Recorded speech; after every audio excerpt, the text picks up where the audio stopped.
I'm not here just because I get salary. I'm not here because I get name or fame. I'm here because God has sent me to be His instrument in touching the lives and hearts of people. We have about 3,200 students and about 140 faculty members, another 100 non-teaching staff, and I see them every day with cheerful faces. And when a student after a few years, comes back to you and says thank you for what you have been, and that's the greatest thing that can happen in your life. And I've had so many. And so every good person goes through difficult life to become stronger. But every weak person goes through luxuries to become weaker. Wow. And so finally, you see, Bengal is an exemplary state to the whole country. In terms of the hard work, in terms of academic achievement. You take the field of economics. I think almost all the economists are found here. Yeah. All the Nobel laureates are here, nowhere else. What some people don't know is, some people think he was principal, he is now Vice-Chancellor, he must be having big bank accounts, he may be having credit cards and all that. I don't have a credit card. What are you saying, Father?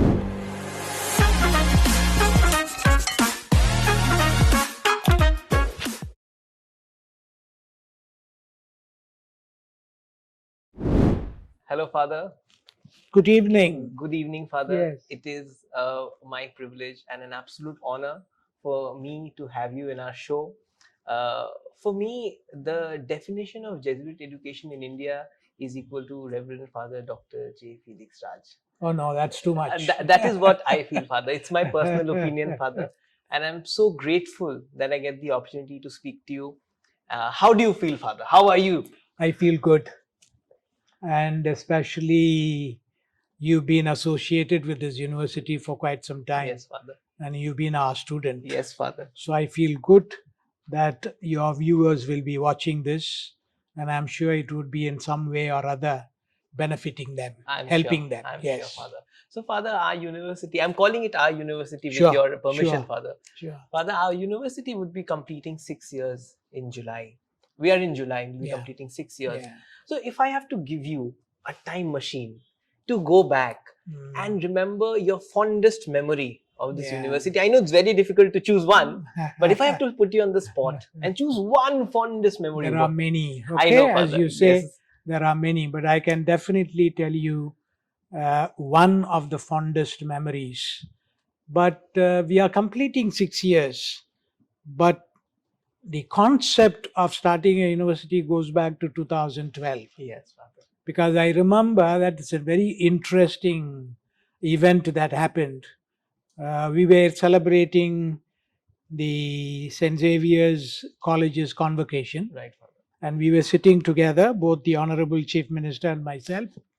And so at one point she said, why don't you start a university? And I spontaneously said, if you give me land, I'll start the university. Right. And she said immediately, I give you the land, you start the university. That's how it began. And how immediate was it, Father? It was just a week. Wow, Father. Just a week.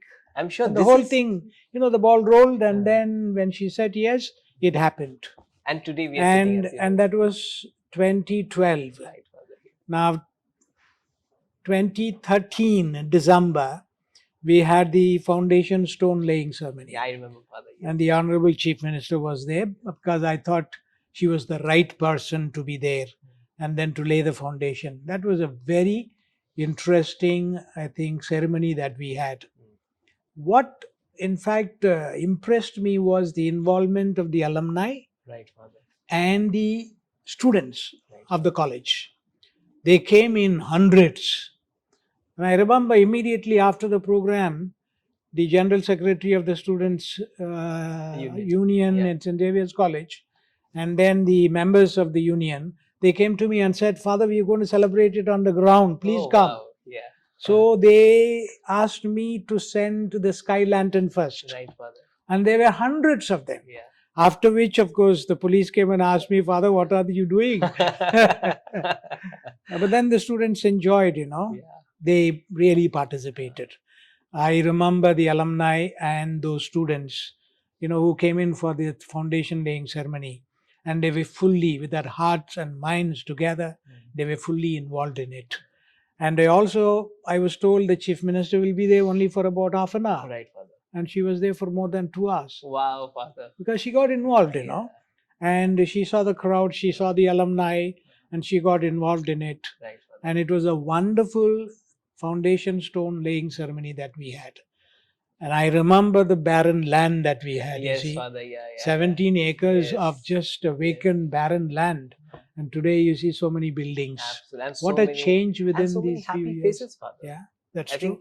think that's the most important thing, making people happy. We Father. have about 3,200 students and about 140 faculty members, Right. another 100 non-teaching staff, and I see them every day with cheerful faces. Wow, Father. And if I don't see their faces cheerful, I ask them why, what happened? Anything wrong in the family? Anything wrong personally? So we, in fact, as it happens in St. Xavier's College in Park Street, we also want to have a cheerful Xaverian family here. Right. This is our, aim to have. Because once you have a Xaverian family, sharing your ideas, sharing your life, and sharing your mission, and with so many students, teaching them, learning, it's a pleasant job. It's a beautiful job. It's a mission. I don't call it a profession, Right, but it is a Father. mission. Yeah. Yes. And it must be the most satisfying thing for you, Father. Teaching has always been a satisfying mission for me. As a Jesuit, I am a Jesuit. I am not a layperson in the, let us say, other side of the life. But I am a Jesuit, I am a religious, I am a priest. And so I see this as a mission, not as a profession. I'm not here just because I get salary. I'm not here because I get name or fame. I'm here because God has sent me to be his instrument in touching the lives and hearts of people, students especially, because these are students entrusted to you for their formation, for their future. So you will have to form them, train them, make them competent, make them so that they are able to fit into the larger society. Now they will go after the four walls of a classroom. Right, Father. They will get into the market. Yeah. They will get into industries. They will get into business. They will get into married life. And so how to handle oneself, how to handle others, how to make good decisions. So this is what it is. So I always consider it as a mission. And this mission so far has been very successful, very fruitful, very meaningful. So, Father, on this note, my mind wants to ask you, how important is spirituality in the field of education?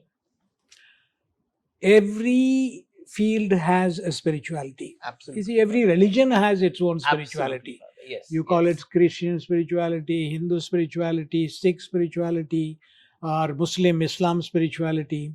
So every religion has its own spirituality. Right. Okay. But in the education also, unless and until you have faith in God, because I believe in God, and I am here to fulfill my mission because I believe that this mission is not something that I acquired. Maybe I have the talents, maybe I have the managing or organizing ability, but all these talents are gifts of God. And so you have to use these gifts for the greater glory of God. That's our motto. Yes. As they say, AMDG, ad majorem Dei gloriam. So all that you do it for the greater glory of God. That's what it is. Right. And so we, in fact, have 3 to 10 days of induction every year when we begin the academic session. And during that induction, we tell our students, you see, this is a campus in which there is sacredness.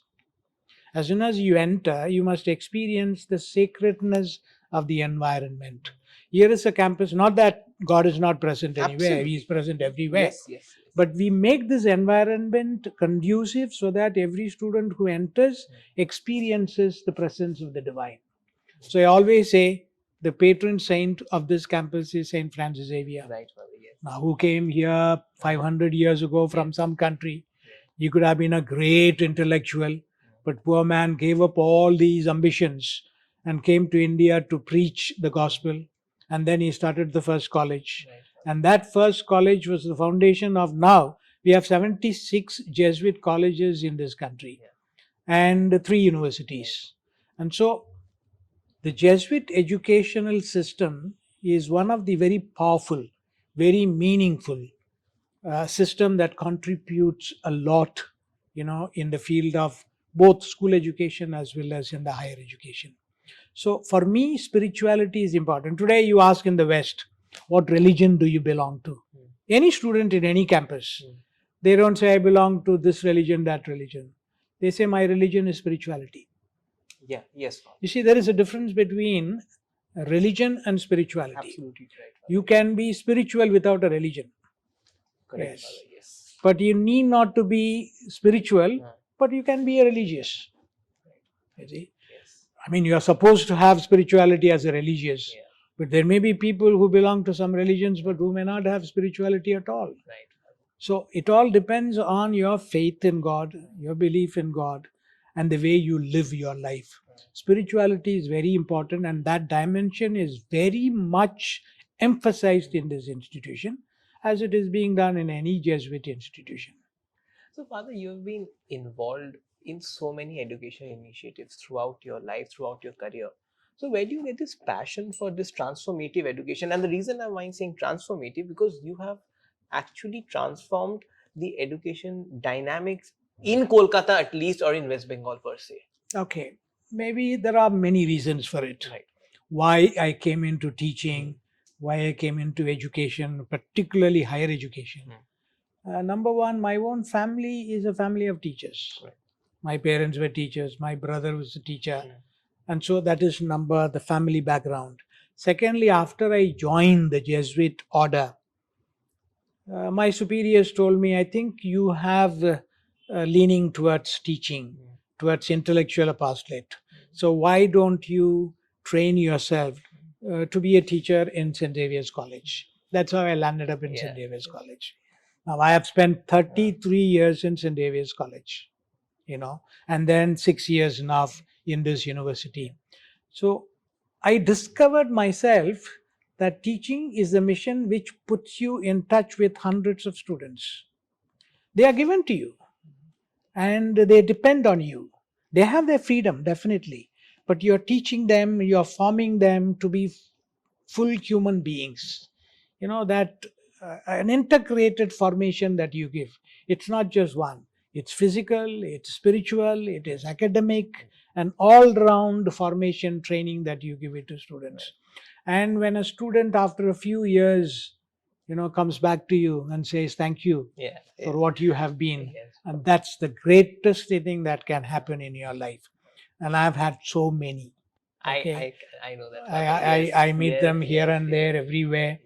And it's not just the expression of gratitude, but my life has transformed their life.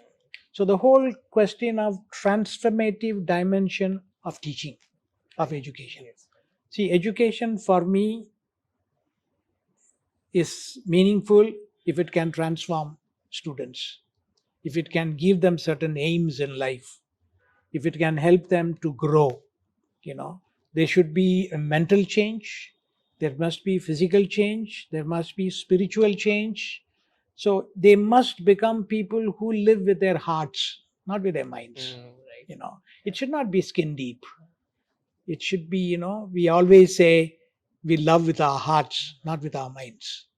And so if life can be based on love, not on likes, there is a tremendous amount of difference between likes and loves.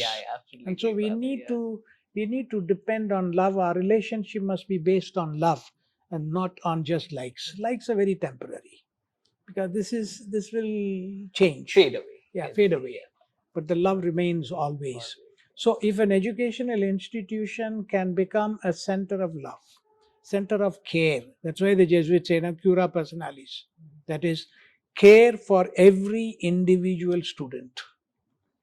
No poor student should just walk away and say, I cannot study in St. Xavier's. That should not happen.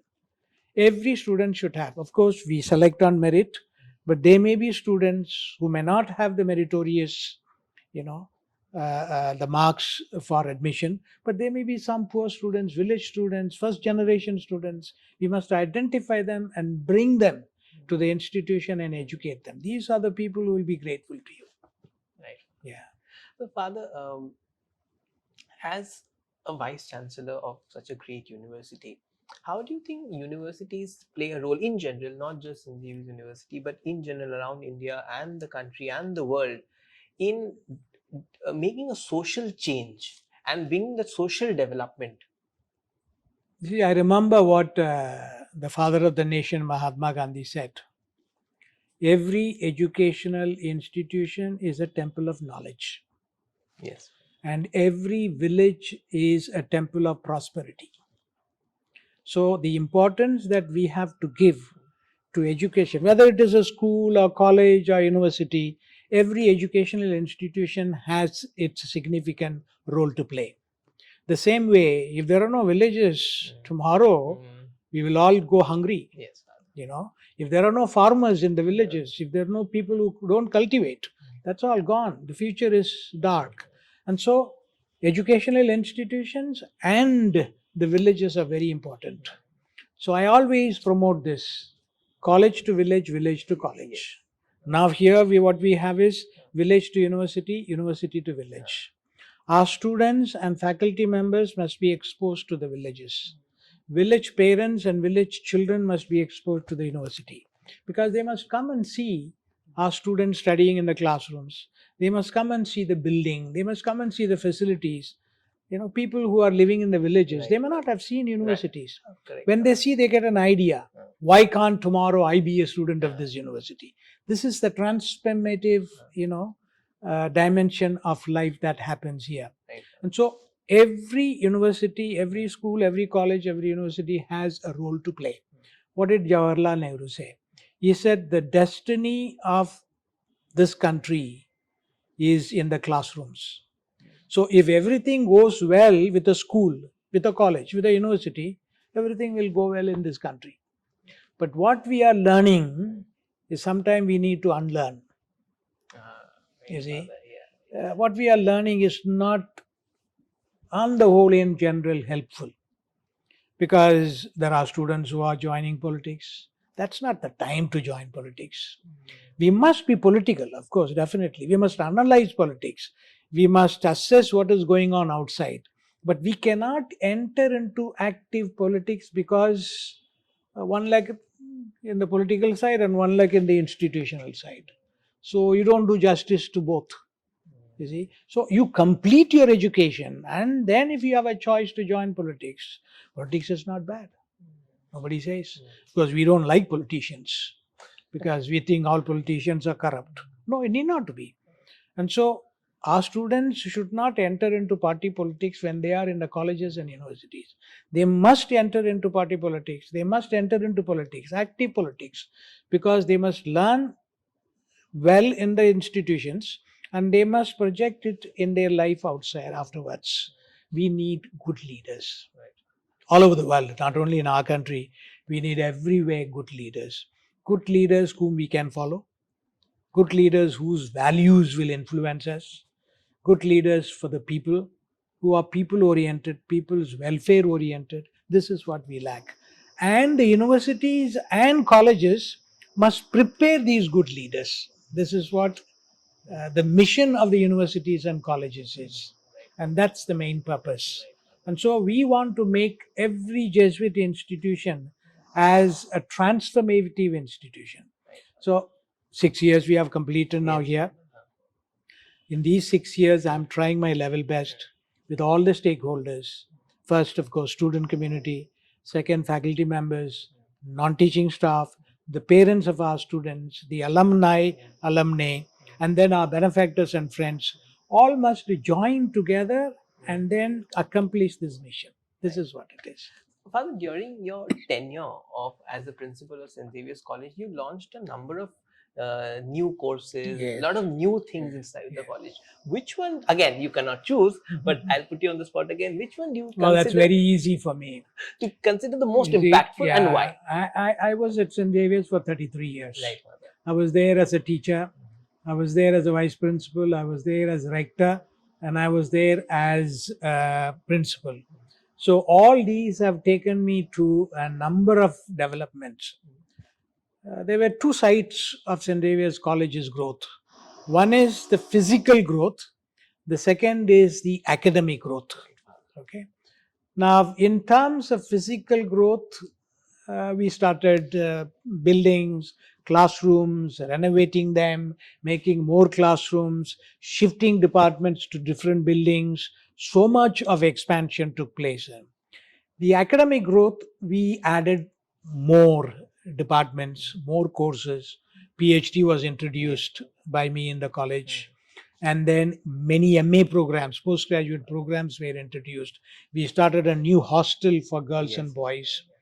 But the best of it is our expansion to a village called Ragapur. Yes, Father. That is the greatest achievement that we have had. The faculty members participated in it, alumni participated in it, all the Jesuit fathers participated in it. So it was like a Xaverian family thinking together and saying, we want to accomplish something. So we started a campus in that remote village. Today there are 800 students. And out of these 800, 650 of them are girls. And these girls would not have gone to any other college if we had not started this college. So today we have in Ragapur, which is just about 25, 30 kilometers away from Park Street. So we have a campus of St. Xavier's College. I didn't want to make it a separate college. Right, Father. Because now they will have in their certificates, in their mark sheets, St. Xavier's College Park Street stamp, campus. So that's how now 800 students. And this has brought in a lot of change in that locality, in that village, and also the villages around. Why? The whole South 24 Parganas has changed because of this. The two buildings that we put up, Right, Father. Yeah. These are the tallest buildings in the whole of South 24 Pargana district. So that's how we changed life. And that is, for me, a very meaningful, let's say, for instance, close to the heart experience that I've had. Right, Father. Father, during your career, you've been awarded with so many awards and accolades. So, how do you think these awards and accolades have further pushed you into the path of excellence? Or, like, do these awards do not mean that much to you? It's the work that means. They don't mean much to me. Yes, the state government gave me 2 awards, Bongo Vibhushan and Shiksha Ratna. Yeah. The awards are public recognitions, which is true. I agree that the awards tell you that you have contributed something. Okay. But the awards maybe give you a lot of support, give you encouragement, and the recognition gives you a lot of appreciation. But somehow the award has not made much of a change in my life. Awards come and go. Okay, when one new award comes, you forget about the old award. Now, what do you do with that? But for me, the force, the strength, that has been my commitment to God. And my leader always has been Jesus Christ. And I've seen that in our founder, St. Ignatius of Loyola. And now the patron saint, St. Francis Xavier. Now, these have been people whose lives have impressed me, transformed me, and changed my life. I've always asked this question. If Francis Xavier could come, he could have been a famous professor in the University of Paris. And if that man could just easily give up that, and come over to India and do this, why not we? And that's one of the reasons why I came all the way from Tamil Nadu 50 years ago and settled down in Bengal, you see. And that's what it is. Awards, okay, they're good because you get public recognition. Public recognition always good. One thing I want to tell you this. Indians are highly negative. They are pessimistic, critical. As Amartya Sen says, we are all argumentative. You take a small little topic and you have big argument on that. This is what it is. And so when there is public recognition, public appreciation, it's always good. People must be recognized. people must be awarded, people must be appreciated, because this is a human appreciation element of life. But somehow I have not given much importance to that. I would like to, of course, definitely recognize people. I would like to appreciate people. If that appreciation, recognition happens, life will be different. But we are doing very little of appreciation. You see, we are highly critical. Criticism is good, but we are destructively critical, not constructively critical. Yes. You see, Yes. it's always good to be self-critical. To be always good to be critical of others also, but we must be constructively critical. So in fact, what Plato said, if you want to, of course, help somebody, don't be negative. Always be positive. The positive approach builds people, but negative approach kills people. This is where it is. Yes. So, Father, as you said, you've come all the way from down south. Now you're into the eastern part of India, and you have traveled a lot of landscape. You've seen and you've met a lot of people from different sects, different society. So when you meet so many people, I'm sure you learn something from every one of them. So how's your experience been meeting people from so many different sects, different parts of the country? I always believe that the world is one family. Okay, that's what Tagore said, and that's what Hindu scriptures Yes. say. Okay, and since the world is one family, whether you know the person or you don't know the person, whether he or she lives in United States or lives in some other country, there is always this what you call cordless connection as human beings. We are all the same. Maybe I may know by name, by face, a couple of thousands. But today you have about so many people in this country and so many people in the world. It's almost how many?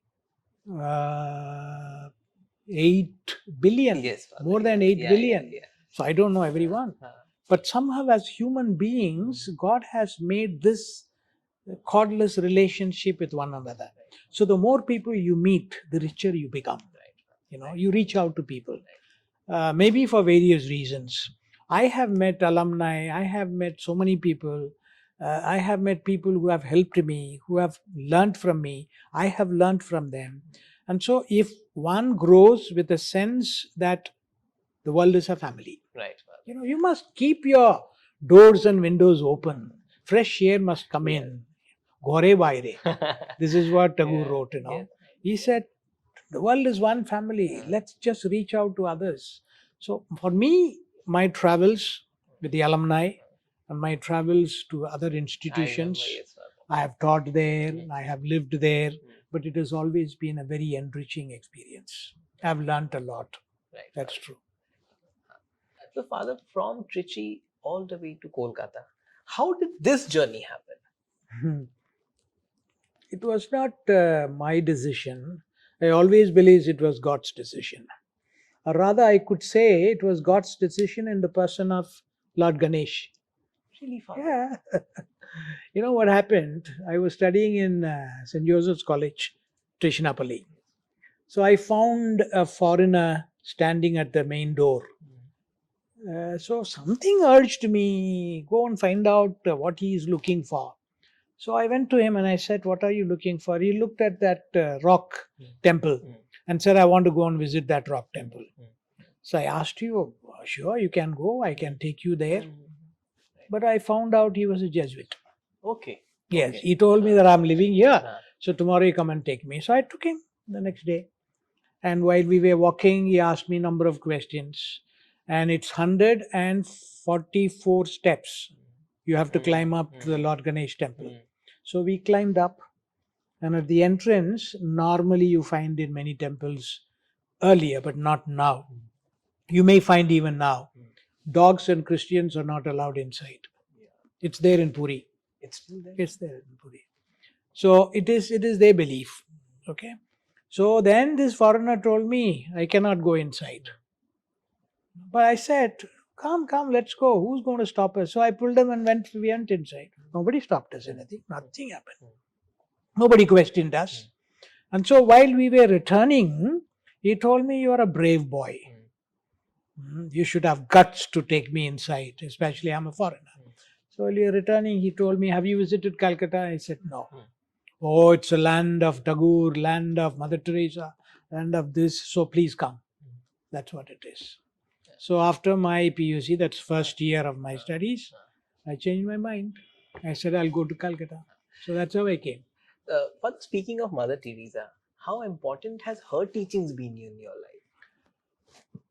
I was very close to her, and I've written a lot about Mother Teresa, about her life, about her mission, about her work. And I've given also like this interviews to Europe and to United States about Mother Teresa.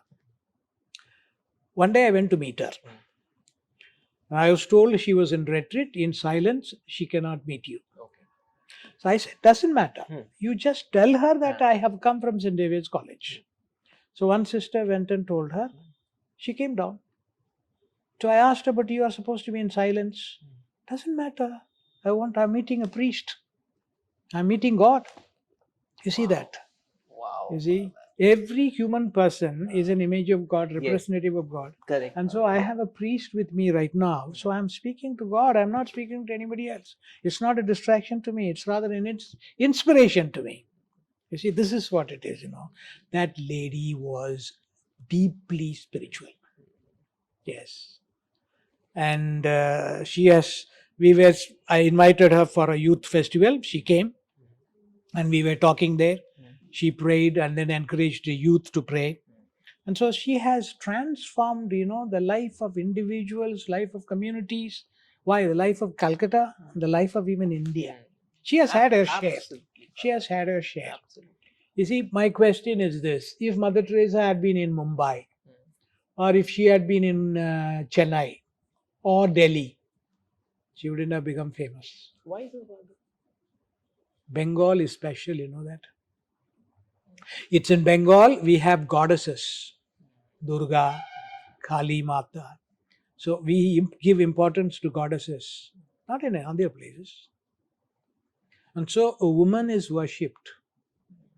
A goddess is worshipped. So that's why we have pujas, So this is a dimension. If only she had been there, she wouldn't have become even a saint. I am convinced of it. It's because she was in Kolkata, she was in Bengal. The Bengal people knew who she was and they were with her. They recognized her. That's a huge thing to say, Father. They elevated her, you Wow, know that? yeah. It's Bengal that elevated her. It's the people of Calcutta. That's why we call it City of Joy. Yeah, Father. You see? So she shared the joy of Kolkata and Kolkata shared her joy. Yeah. It's a mutual sharing of joys. That's what it is. But she was a great lady for me. Yes. Father, you were also involved in the West Bengal Education Commission as well. So, Father, what were some key recommendations that you gave them to change the education sector's roadmap or the journey for better? Yeah, you see, education needs continuous changes. It cannot just be stable. Like, say, for instance, we made some changes and then the West Bengal government introduced from school level to university level certain changes. Now the central government has come with new education policy 2020. Now according to that, from this year, all undergraduate courses going to be 4-year courses. Yes, Father. Yeah. Now it has got, of course, different schemes within that. You can exit after 3 years. You get a degree called with major, or you can finish 4 years with the honors degree. So there are various schemes within the system. So now educational system, it needs to be assessed every time, and it needs to be revised, renewed, and then new things need to be brought. Why?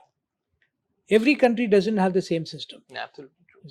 Yes. So now United States system is different from ours. If a student from here goes after 3 years of degree, he has to do 1 year of post-graduation there in order to qualify so that you can do postgraduate studies there. Now, if it is 4 years here, now we can straight go for postgraduate studies to United States. Or even with this new education policy, a student who completes 4 years with additional credits of research, he can straight go for PhD.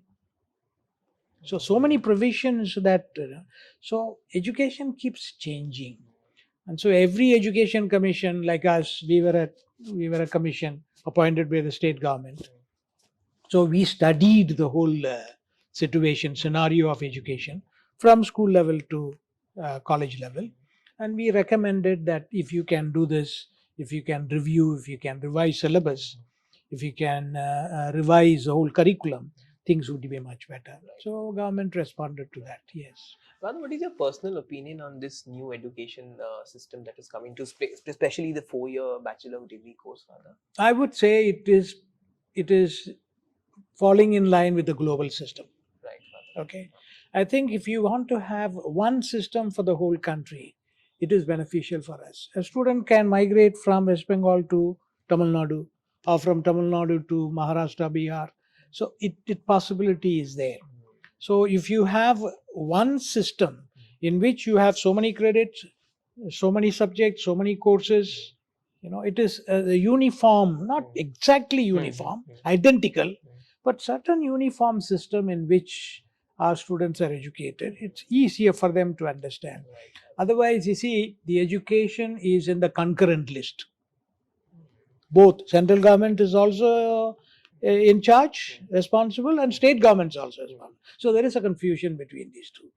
And this confusion should be solved as early as possible, you see. So state governments are completely responsible for primary education, schooling. That's why you have state universities, Right. you have state private universities. So the new education policy introduces certain new schemes which are good. And it is also giving certain amount of freedom for private universities, private initiatives. See, what has happened in our country, there are so many government universities, state government universities, central government, central universities. Now, there are very few of them doing very well. Right.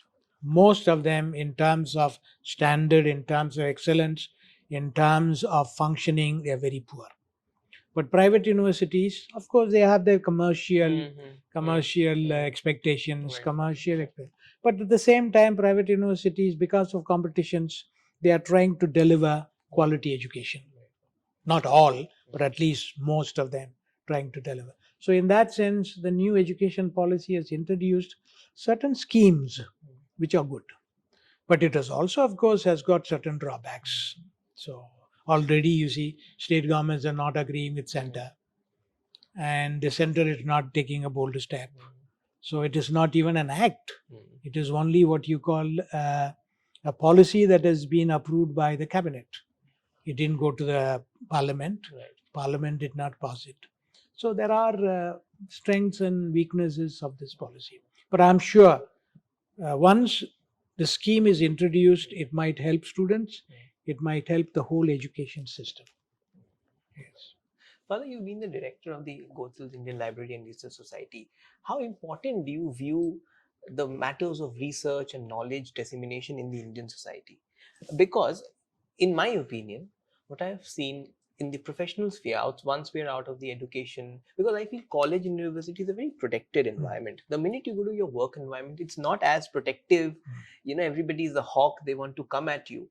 So people who are good at research, is this my personal opinion, people who are good at research, they somehow excel better than the ones who don't believe in the power of research. What is your take on it? Which is true. You are very right, because research is one important element of any educational institutions.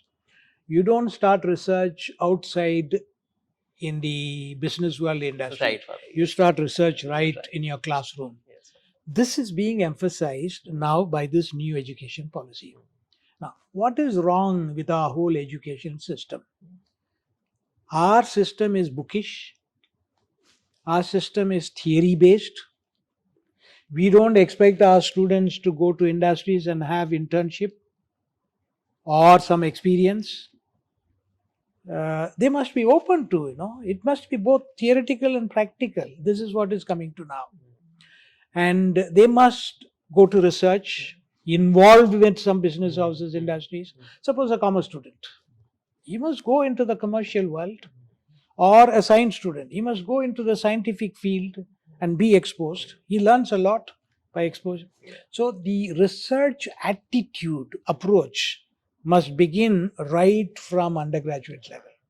He must have an orientation for research. Without orientation, suddenly you ask the man to enter. The second thing is this. A student who passes out BA, BSc, BCom from our universities is not fit in the market. Most of the companies say he's not fit. He's only theoretical, no practical knowledge. So they give in-house formation for 6 months, 1 year, 2 years. No, that's not necessary. So there is no what you call this interface between educational institutions and industries, Right. business houses. Yes. See, in the United States, business houses support educational institution even by finance. Oh, is it? Foundations. They give scholarships. They help institutions. So this is what has happened. There is always this connect between industries and education, which is not in our country. And in our country, and industries are separate. They are by themselves. Educational institutions are by themselves. So we are functioning independently, without any connect, without any interface. So this new policy is bringing out this interface. Some institutions are definitely following in terms of MOUs with other universities, in terms of doing common research, with other universities, which is all good. But the whole question of research orientation, attitude, approach must start from the college or from the universities. Then only it will give you an opening to do research when you are employed in an industry. Then you're thinking, okay, I can do this, I can do that. Whether it be a scientific industry, whether it be a commercial industry, business, whichever it is, that you would be creative. So our students are not employable. You see, we are only talking in terms of employment. How many are employed? No, we are not talking in terms of employability. Suppose if 100 students are passing out from an institution, are all the 100 employable? No, maybe very few. The rest are all jumping, walking up and down to the industries, looking for jobs. So the employability is the question, not the number of employments. So if this is answered, if this is addressed, definitely things will change. Yes. Father, you have authored and co-authored a lot of books, Father. Coming to this research point, I'm sure you also personally do a lot of research before you start writing a book, Father. And how intensive is that? Today, successful people are those who are multitask oriented. Right.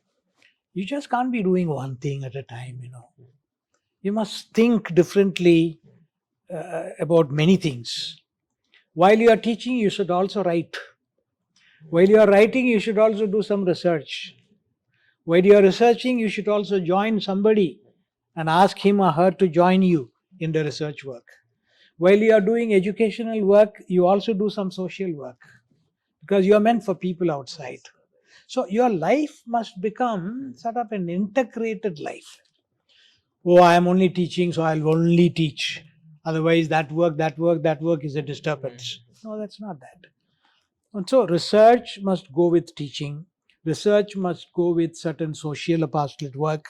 Research must go with the community buildings and development. And all our research must be oriented for the growth and welfare of our people. Now, at least 60 to 70% of our research is for the sake of publication. Right, Father? Yes. Because you are asked to do it. So there are some people who do research and publish it by paying money. It's happening. And that's why so many publication houses are thriving now. You pay me 5,000, I'll publish your paper. This is what is happening. So we are not, in fact, in research very genuine, very hardworking. We are finding easy ways out. The shortcuts, they say. Shortcut, ready-made. Yes. Today, the world is a ready-made world. They want shortcut answers. They want instant food. They want answers immediately to the question paper. You see? So they have all types of system to find answers. Google. So they don't want to work, they don't want to research. They just want an answer from the Google. This is what life has become, Whether it is food, instant food, whether it is exam, instant answers, ready-made answers. So our life has become not deep. Our life has become not depth-oriented. Has our life become shallow? Life has become very shallow. But at the same time, today's generation is more intelligent than us. They know many things. We don't know how to operate a computer, we have to learn. But today a child is able to operate Absolutely a computer. right, brother, So yes. the general knowledge, the aptitude, things have changed. But at the same time, possibly you ask him 2 plus 2 how much? The student will ask for a calculator. I don't know 2 plus 2. This is where it is.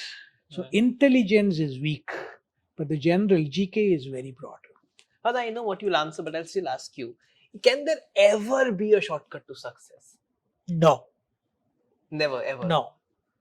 Shortcut to success, then we say it is luck. Yeah. They say it's luck. Yeah. I don't believe in luck. You see, it's like this. What Lord Krishna told Arjuna. You see, Arjuna asked Lord Krishna, why life is so difficult? I'm trying to be good. I'm trying to be honest. But my life is difficult. That fellow is a cheat and he is enjoying life. He said, Yes. now listen, diamond. If you want to make the diamond into a lovely ornament, it has to go through some frictions. Otherwise you can't do. It has to be cut.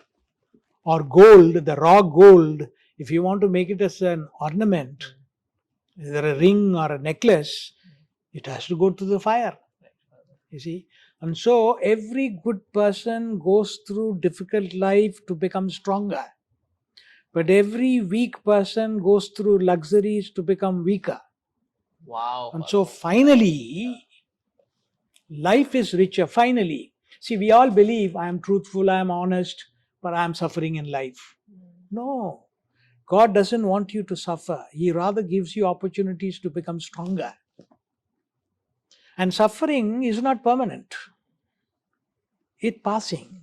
You see, any suffering for that matter, any depression, any downflow life, it's not permanent. It's temporary. It's passing. At the same time, luxury in life, enjoyment in life is also not permanent. You see, so people think that material accumulation, okay, is all enjoyment. No, it's not that. It is here. You may be the wealthiest man in the world, but at the same time you may not be able to sleep at night. So what happens to you? Suppose you are the wealthiest man in the world and you have some serious sickness. Now, who heals you? Absolutely. You have to depend on somebody. Absolutely. You have to depend on God. Yes. And so this is what life is. If only people can understand what life is. I'll just quote for you one great philosopher's quotation. He has written a book called The Hymn of the Universe. Okay? It's a famous book. The hymn of the universe means the whole universe is singing a song and nobody listens to that. Nobody hears that song. It's only the person who is attuned with the universe. The person who can appreciate sun, moon, person who can appreciate birds and talk to birds and trees. It is that person who can listen to that song. The hymn is being sung all through, every time. But people who listen to this live a meaningful life. So he says, we are all spiritual beings with a human nature. We are all spiritual beings with human nature. We are not human beings with spiritual nature. Wow, what a line. You see? What a strong line. But today 99% of people live as if we are human beings with spiritual nature. Why? We don't pray. We don't think of God unless you fall sick. You don't think of God unless in your family somebody is sick. Then you call God, God, God, please. Otherwise you are enjoying life. Your life is very skin deep. You are only bothered about what color you are, what type of clothes you have to wear, what type of food you have to wear, and what type of hotels that you have to go. So we are all busy with all these mundane things. We seldom give time to remember God, to be thankful of Him for the gifts that He has given. This is what. So spirituality has become weak. Human dimension of life, the flesh dimension of life, temporary, transitory dimension of life has become very important. So, Father, what about those people who are not religious or who do not believe in God? So, what are There is basically the no atheists? one in this world who can say he doesn't or she doesn't believe in But God. they call themselves atheists, Father. I can call myself an atheist. The very fact you are alive because there is God. Now, you can explain God in different ways. Right, Father, yeah. You can call Him Allah, you can call Him Ram, you can call Him Yahweh, you can call Him Jesus Christ, you can call Him anything, any name. So God has no one name. God has got many names. Okay. So there cannot be in principle an atheist. He may say for reasons which he knows that he is an atheist. All the Marxists said they are atheists, but they had their own belief. Personal life was different. They had their personal life and public life. Yeah. And so this is what basically is. So for me, there is no atheist who can deny the existence of God. There is always God. Yes. And so the experience of God is a tremendous amount of meaning in life that a person who experiences. Now I'll tell you, Shirdi Sai Baba, such a wonderful man that he was. See, for me, it's like this. A spiritual person is a miraculous person. A spiritual person can transform others' lives. A spiritual person knows what is going to happen, not only to him, but also to other persons. So that is why Jesus Christ said, "Blessed are the poor in spirit, for they shall see God. Blessed are the pure of heart, they shall see God." So if only a person is pure of heart, very pure, he can see God. Otherwise, it's very difficult to see God. You see, this is what life is. Father, you mentioned social work some time back. You've been involved with Snegam, which is an NGO, and you've done a lot of social activities, Father. What was your most memorable thing that you did, and how much love do you derive while doing this? And how important is it to you? I was with Snegam, which is an NGO. Now, with Snegam and with our students in St. Xavier's College, we started what you call that project, Prayas project. That's called village to college, college to village.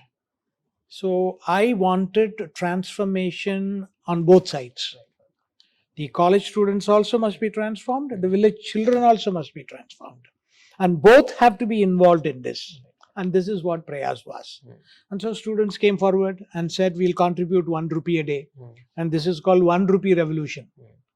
We'll contribute 1 rupee a day and we put all that money into the villages, buy uniform for children, buy books for children, and build a small little hall for children in the villages. And they did that. That was a wonderful experience that we had, And the quality of education of those children, at least at that time when we were there, about 3,000 children, the quality of their learning, quality of their education completely changed.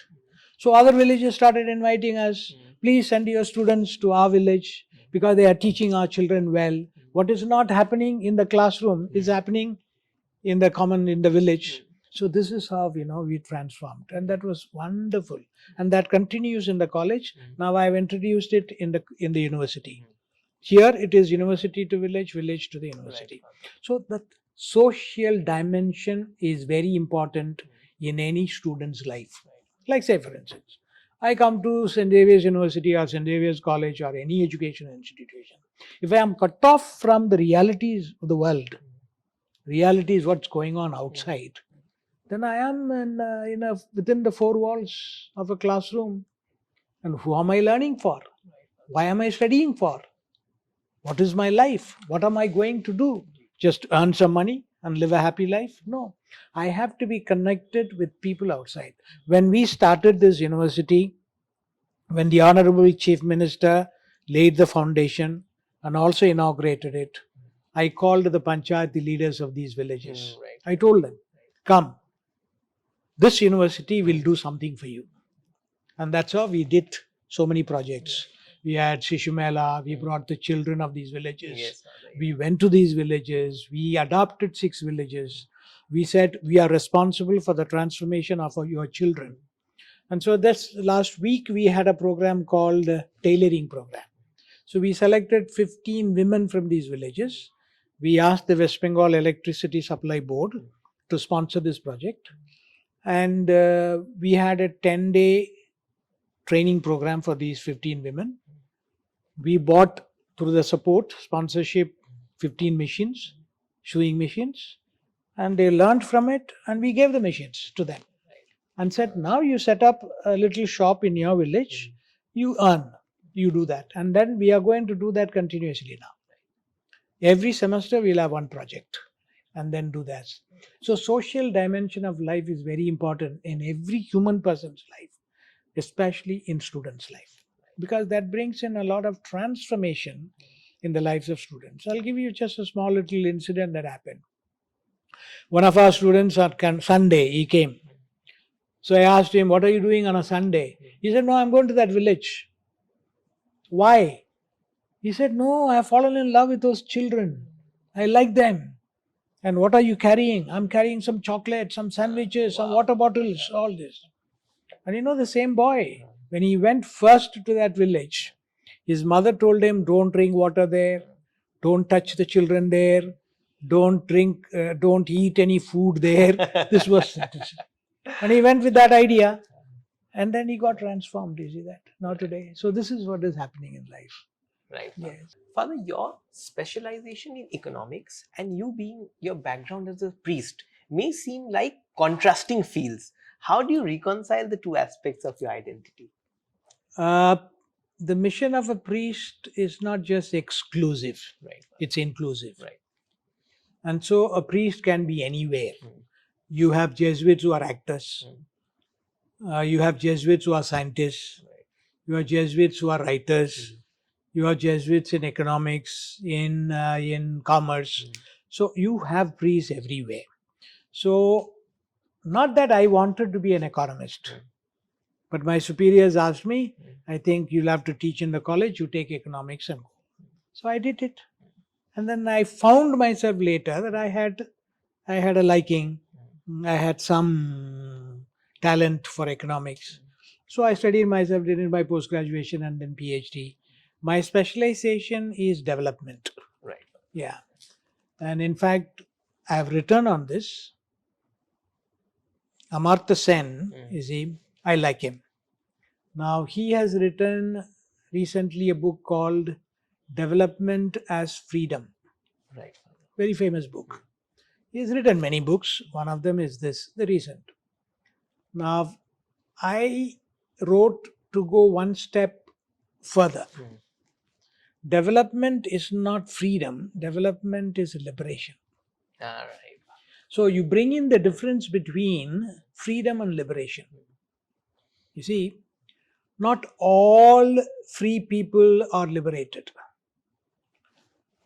but all liberated people are free.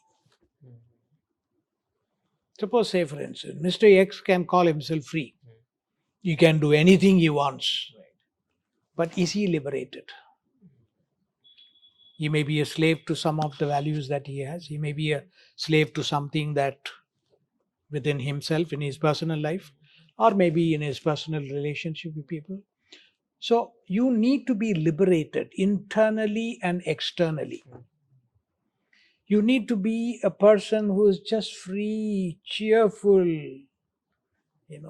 You need to be a God-oriented person and people-oriented person. Not hang-ups, doubts, serious, this, that, anger, hatred. These are all things that bondage us, they control us.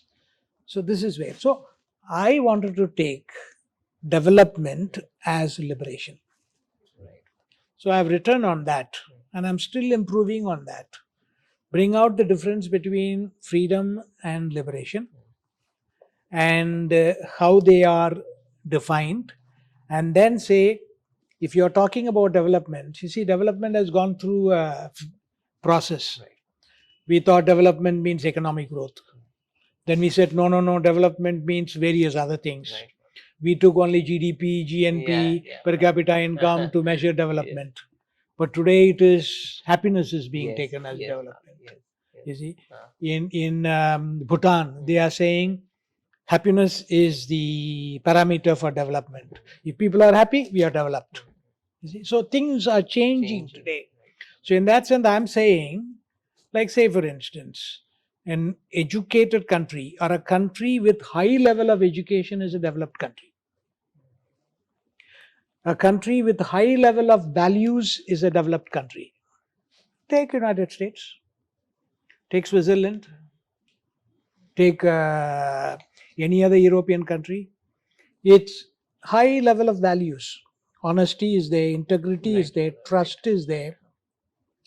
If you call any Silicon Valley employee, why are you developing so well?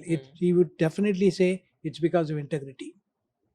We are people with integrity. We don't say lies, we don't cheat, we don't do anything. We just work, we do. That's why United States flourishes so much. But there are countries which do not flourish, which do not develop, but the level of hatred, dislikeness, communal tendencies, fights, violence, destruction, burning of things, it's very high. Why? It's because we don't have values. I'll give you an example. You are driving your car, you come to a signal, it's a red light, but you are so impatient, you're honking, can, pee, pee, pee, pee, pee, pee. No values. You see? Or you break the line and then you go because no police is there. So we are people who are aggressive, and that aggressiveness will not let us live a happy life. This is what. So there are countries which are developed, which have high values, which are high education, are developed. But there are countries which have very low level of education, literacy is low, and they are poor countries. So that's why developed countries, developing countries, underdeveloped countries, poor countries, rich countries. So this is what is happening today. This has to change. That's why I say, if people are liberated, if people feel free, there is no poor and rich, there is no slave and master, but we are all equals. There is no high caste and low caste, but we are all equals. If this happens, then development is liberation. Father, could you share us the personal mantra that has helped you as a leader and helped you in a decision making process? For every entrepreneur, Father, or everybody in general. True. For me, what we call this personal mantra is the discernment. Now, discernment is a process, a praxis. Now, this process is to weigh and see pros and cons. I have to take a decision with regard to an individual, or with regard to an institution, or with regard to an event, let's say. Now, I have to weigh and see what are the pros and cons. If I do this, will it do good? If I do this, will it be harmful? So I cannot make a decision in one moment. I need to give time. That is why, what do they call, examine your conscience. You see, suppose, say for instance, you run half a kilometer and then you put your hand palm on your chest, your heart beats so faster. Yes. The same thing happens even if you don't run. But if I say a lie to you, suppose I say a lie, okay, and the heart beats so faster. Yes, Father. Yes, Father. Because I know I have said a lie to you. I have not spoken the truth. Faster. Immediately you put your hand, palm, and then it says you have said a lie, you have said a lie, you have said a lie. Till you rectify, it will go on like this. This is life is. And so one has to take his time, analyze and see what decision you are taking.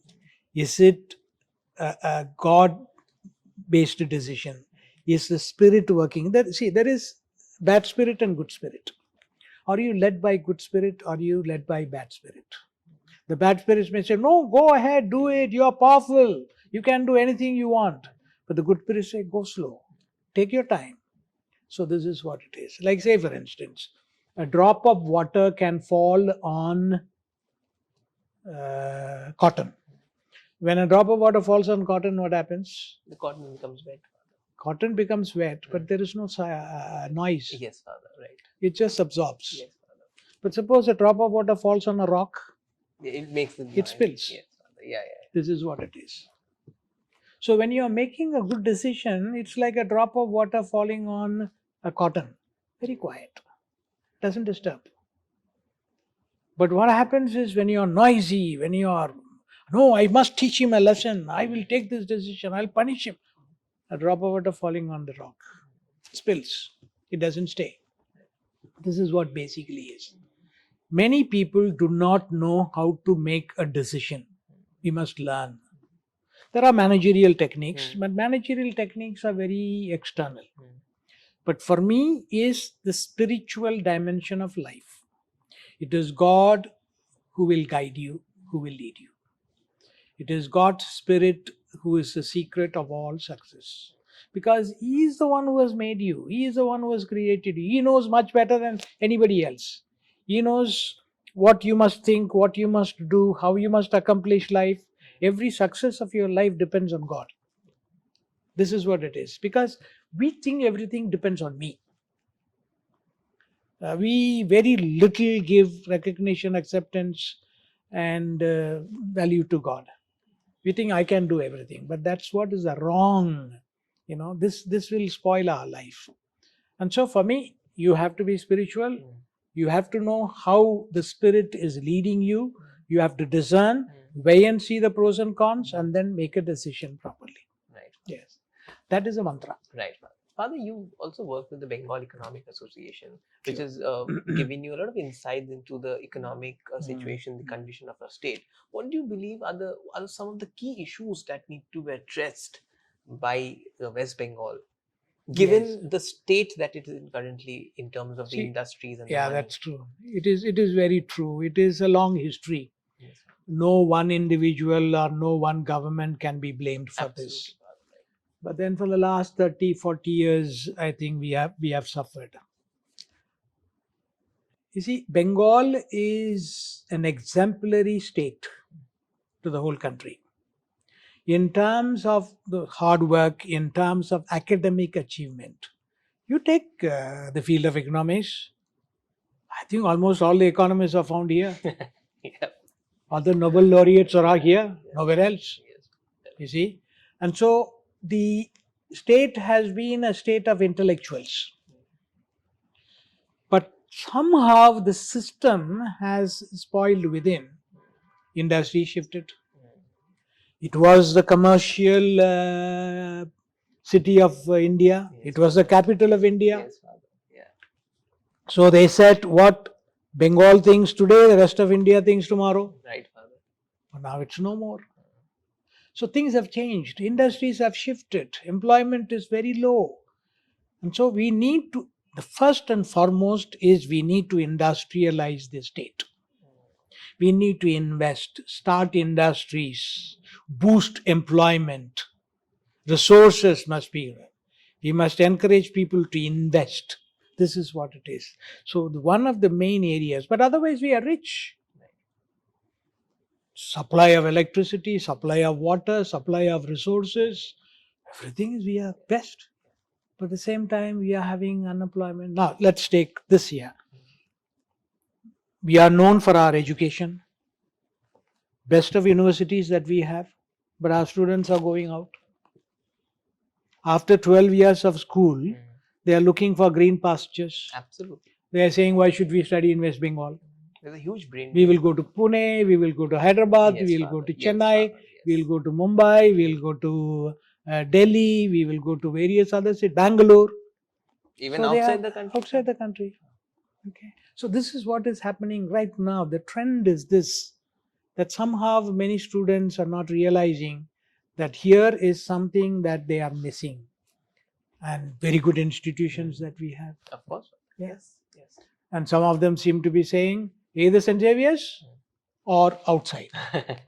Now that St. Xavier's cannot admit everyone. Yes, Father. But this is the trend, and we will have to seriously think about it. We will have to keep our students. We will also have to encourage other students to come in here and study in our state. Yeah, that is lacking. Not many students are coming in here to study. Yes. Father, my penultimate question would be, what would be your, if you have to say that one thing to all the aspiring educators, teachers, on how they should play an active role in shaping the students' lives, Father? Because you have been. That's true. So how That's would true. you tell them? One is this, that every teacher, every educationist must take his work as a mission, not as a profession. Give importance to the salary that you get, give importance to the remuneration that you get. It's part of life. We need to live. But that's not life. And so you will have to take it as a mission. Number two, that every student in the classroom that you teach, every student in the college or in the university is a student under your care and concern. Your attention must be very personal. Care and concern is the most important thing. Third, you have to build up a good rapport with the student community and the parents of the students.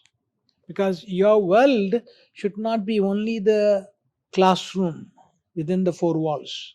Your world must be big. And at the same time, you make your God big. God must be big, not just small God. You know, your world should not be small. You must think aloud. As they say, think globally and act locally. Right, Father. So if your thinking process is global and big, what you do in your school, in your college, will always be very practical and successful. Right. This is what is the secret mantra. See, we need to transform this country. We need to transform our students. We need to transform our people. See, India is one of the most youthful countries in the world. 60% of our population is below 50. Future is bright. We are going to become economically, I don't want to say army, militarily, but I want to say economically, educationally, in terms of development, we are going to become one of the superpowers of this world. We will, definitely we will. But we must show the way. We must build. But there are certain inherent problems. Politics is one. Religious violence is one. These are things that are inherent and holding us back. While China is going ahead, moving forward, because of one line of thinking, but we have how many now? Almost 1.4 billion. Yes, 1.4 billion right now. Yeah. So 1,400 million. Now 1,400 million types of thinking. Yes. You see. Yeah. So this is where the problem is. We are not thinking together. We are not thinking alike. We are not putting our minds and hearts together. A lot of differences are dividing us. These divisive forces must go. Now, what is happening in Manipur? Say, that's bad. That's not on the basis of communities, on the basis of religion, on the basis of anything. We should know. We are Indians, basically Indians. We must live as Indians, not as. So this whole concept of one country, we are one country, we are all Indians, we live together. Personal life is totally different. Your religious life is totally different. That must be taught in our schools and colleges. That's why we introduced in the university, also in the college in Park Street, what you call inter-religious studies for 2 credits. So we said every student who passes through the portals of this institution must have reverence for all religions. Not only for his religion or her religion, but for all religions. That's such a beautiful So if this inter-religious approach is there, things will be different. And that's what our teachers must teach. They cannot just separate themselves from students. I'm doing my duty, I teach what they. teach whatever they want to learn, let them learn. No, no. A teacher must hold, embrace his students, her students, and transform them and see that I have formed so many leaders. I have formed so many educationists, so many social workers. This value. Then you are proud of it, proud of your work. Otherwise, it's a failure. So this would be my message to all the teachers and to students, of course. You know, today's students are today's leaders. Let's not speak of they are future leaders. They are leaders in their own sense. But if only they can concentrate, focus on their studies, and come out with tremendous resourceful, with a tremendous amount of talents, they can definitely contribute to the welfare of this country. Yes. Father, to conclude today's conversation, the three personal questions, Father, for all the people and the students and the alumni who love you and adore you. Father, what is one thing that we would like to tell that Father Felix Raj does not own, or something like one trivial thing, Father, which would be like a shock to the people? Oh, Father Felix does not do this, because for them you are Does here. not do. I'm basically a Jesuit, Right. basically a religious. What some people don't know is, some people think he was principal, he is now Vice-Chancellor, he must be having big bank accounts, he may be having credit cards and all that. I don't have a credit card. What are you saying, Father? I don't have a credit card. I can't have a bank account. It is just because I retired. I mean, that's otherwise we can't have. Nobody, not only me. No Jesuit father can have a bank account or can own a house. Or this shirt is not mine, which is not outside world. This shirt is not mine. Tomorrow, if my superior says, please give this shirt to somebody else, I have to give. I can't say no. Or today I'm Vice-Chancellor. If tomorrow my provincial says, you are transferred from here to a village, I can't say, no, I'm more qualified. How can I go to a village? I can't say. So life is that. So behind a Jesuit curtain is a life which many people don't know. Right, Father. This will be a revelation. I cannot Father. say I have 1 rupee, 2 rupees, 5 Yeah, rupees. No, not at all. Every pie, if somebody gives me 10 rupees, it doesn't belong to me. It goes to a one who is in charge of it. I cannot keep it. So that is why we have taken what you call the vow of poverty, chastity, and obedience. So I cannot say no to anything that I am told to do. I have to be not just marriage, that we are not married. Yeah. It's not just marriage, it's much more than that. You see, that you can't have one small family. But today, the whole world is my family. Every student who comes to this institution is my child. That's where the broad understanding, People don't know that. People think, oh, he's a Vice-Chancellor, he must be very rich. This is a secret of life. What to do? And we don't want to proclaim to the world we are of this type. But we are. We are about 6 Jesuits here, 6 fathers. All of us. We depend on the alms or the little salary that the institution might give. So we don't demand. The Jesuits cannot demand anything. So they have to live a very simple life. Life of poverty. If today you don't have food, you don't have food, that's all. You can't demand. I want this and I want that. Yes. This is what life is. Father, my last one, very simple. Which is your favorite city to live in, Father? Calcutta. I enjoy living in Calcutta. Why?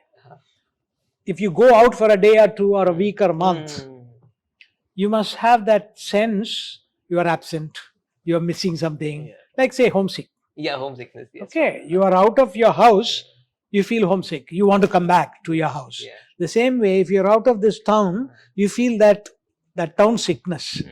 Okay, you want to come back to that city where you live, because this is a city where there is culture. This is a city where there is affection, where there is joy, where there is life. Okay, because as they say, you ask in Delhi, sir, where is that building? Oh, go that side, go this side, go that side, this side. That's all.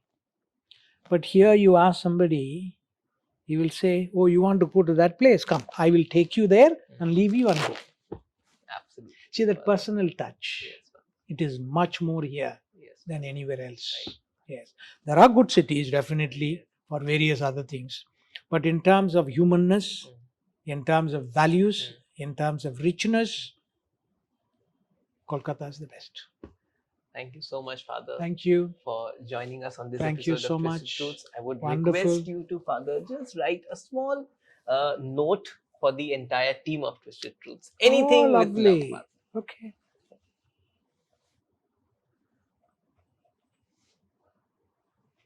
What do I say?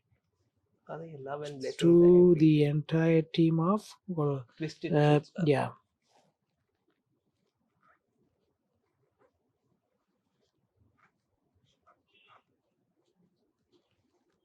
I put your name. Yes, Father.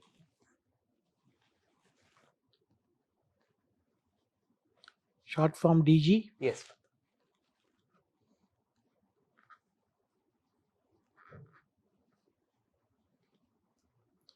What son do I put? Joydeep, sir. Joydeep son? Yes,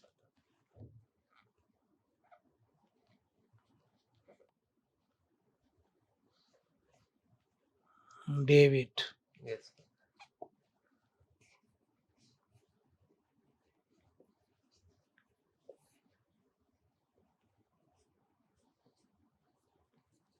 Father, if you can read that out once, Father. To the entire team of DG and Joydeep Sen, with blessings and warm regards for the wonderful service you all do. God bless you all. I believe in David. Thank you so much, The Father. mighty Thank man. you so much, Father. Thank you so much, Father. Thank you so much, Thank Father, you, sir. for Thank being you. on this episode, Father. Thank you so much.